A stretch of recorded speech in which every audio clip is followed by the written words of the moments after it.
এবার বড় পদক্ষেপ কেন্দ্র সরকারের, আর তাতে করে বড় সড় চাপের মুখে মমতার সরকার।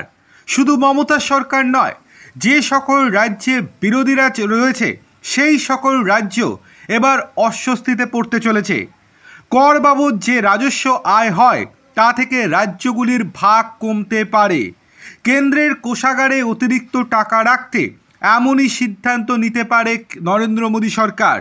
সেই মর্মে শীঘ্রই অর্থ কমিশনের কাছে সুপারিশ জমা পড়তে চলেছে বলে জানিয়েছে সংবাদ সংস্থা রয়টার্স। কেন্দ্র এবং রাজ্যের মধ্যে কোন অনুপাতে কর বাবদ আয়ের টাকা ভাগ হবে তা অর্থ কমিশনই ঠিক করে। এই প্রক্রিয়ার সঙ্গে যুক্ত তিনজনকে উদ্ধৃত করেছে রয়টার্স। তারা জানিয়েছে 31শে অক্টোবরের মধ্যে সুপারিশপত্র জমা দেবেন অর্থনীতিবিদ অরবিন্দ পানাগরিয়া।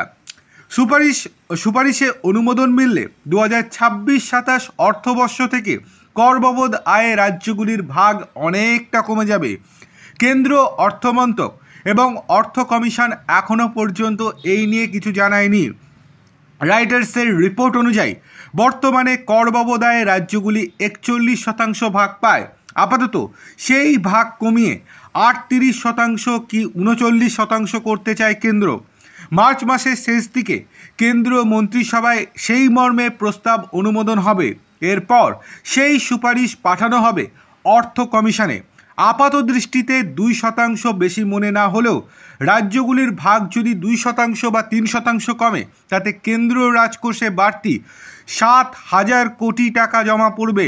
তবে প্রতি বছর কর বাবদ আয়ে ওঠাপড়া লেগে থাকে, সেই অনুযায়ী টাকার অঙ্ক নির্ধারণ করা সম্ভব হবে।